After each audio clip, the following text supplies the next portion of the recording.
Eve Wiseman, a commentator for Guardian, reports in one of her comments of a special terrifying thing that happened to her. She was watching, and that's not an ironic remark. I like to read this, they're the most depressive. Not hardcore pornography, but hardcore movies shot a step back, if I may put it like this, about how they shoot hardcore pornography. Right. It's the most depressive experience you can imagine. And okay, the camera is behind the hardcore camera showing the entire scene, and you have there an actor doing it to the lady on the bed, and in the middle of doing it, he steps back and he says, sorry, I'm losing erection. Let's stop. Can somebody pass me my iPhone so that I go quickly on Pornhub to get excited again? Now, this is an absurd scene from the common sense because, my God, we usually dream about doing it. And he has there a woman in front of him, naked, everything. No, you need fiction, you know. And I think this is the deep lesson of psychoanalysis. It's not that everything is sexualized in this stupid sense. Whatever you are doing, you are secretly doing about for or dreaming about sexuality. No, Freud's question is, but what are you dreaming, fantasizing when you are doing it, the sexual act? Freud is here, I think, a great pessimist.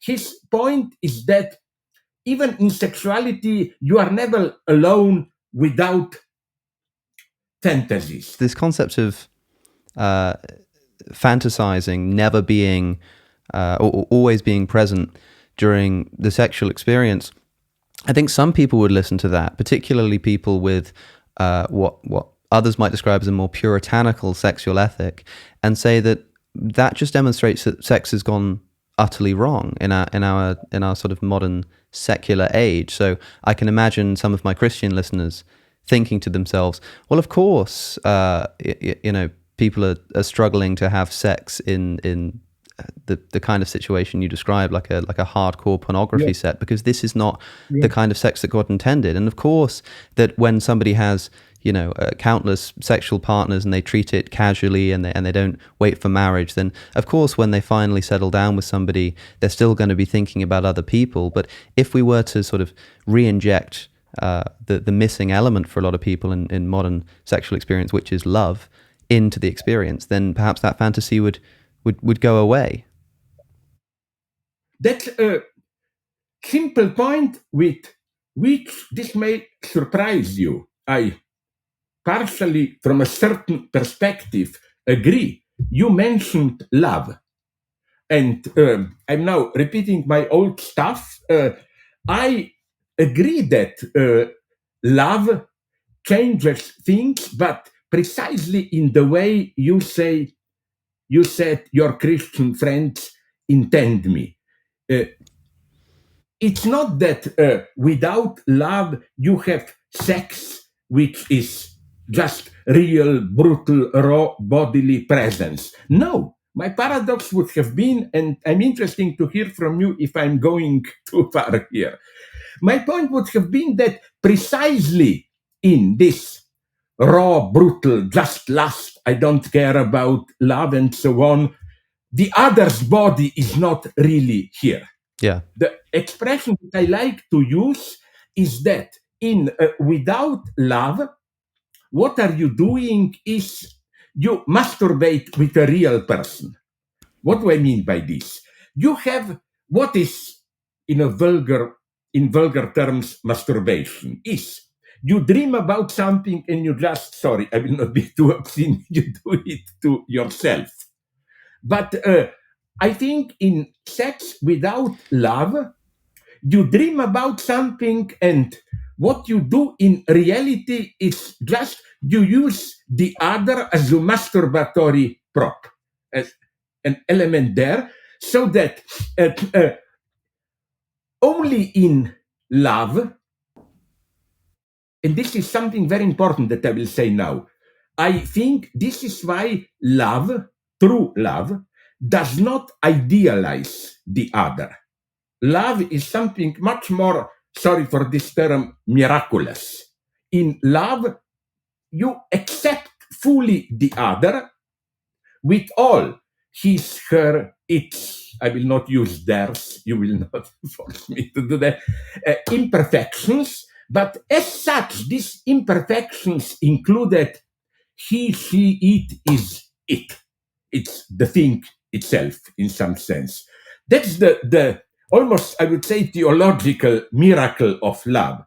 That ridiculous person, and you don't have to erase that ridiculous aspect, is in some sense, under quotation marks, of course, the absolute for you. Now, can I add two things here to provoke you?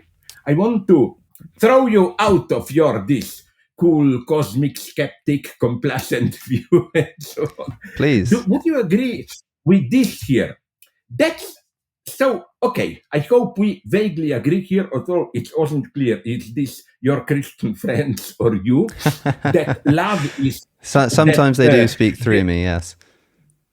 Yeah, it seems. That this basic paradox, to really feel the other in it's their, his, her bodily presence. It must be love. Yeah, it's something like it's whatever love, the opposite of, have you seen there was a roast of Donald Trump before he became president. There was a bunch of celebrities on stage and they were all making fun of him, and Seth MacFarlane, a comedian, got up and said that Donald Trump has such an ego that when he's banging a supermodel he closes his eyes and pretends that he's masturbating, which I thought was one of the more clever quips of the evening. So whatever the opposite of that is what I'm talking about, I think. Another thing I want to tell you about, sorry, it's a small obscenity which may interest you and our viewers, about, again, sexuality and so on.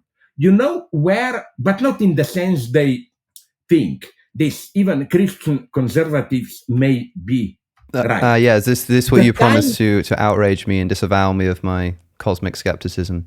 I wanted to make sure we went back to that. You ruined my performance when, in a good way, when you admitted in advance you brought in this your Christian friends. I hope that at the end, because basically, like you, if I got it correctly, I am an atheist. You know, no doubt here. But I want to something else, another touchy subject. Okay, even two of them. Maybe you heard this story, but it obsessed me lately because I used it in some podcasts and so on.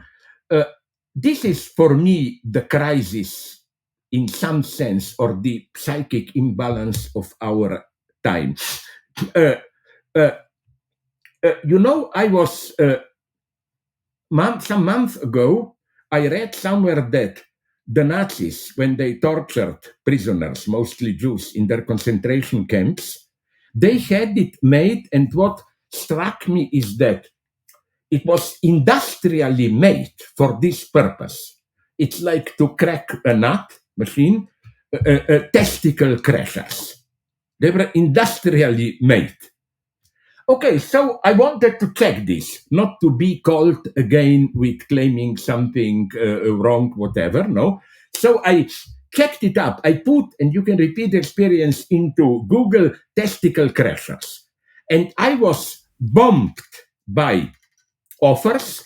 Today, you know that you get immediately 10, 15 offers. It's, okay, not too big, but nonetheless, a branch of industry of sexual instruments, objects.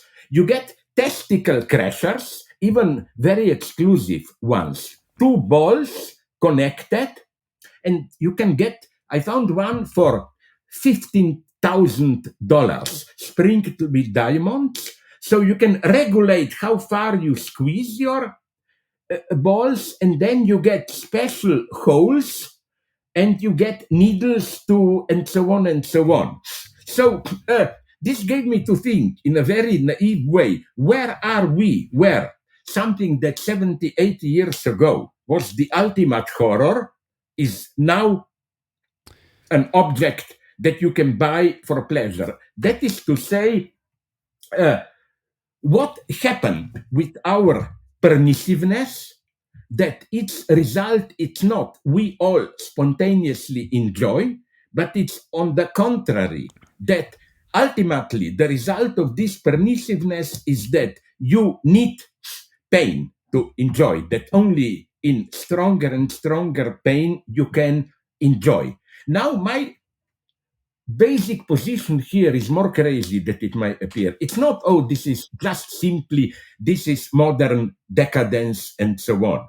It is that this dimension is, and that's the lesson of Freud, I think, it's immanent to sexuality itself. The full conversation that the clip you just watched was taken from is available by clicking just here. Don't forget to subscribe. Thank you for watching, and I'll see you in the next one.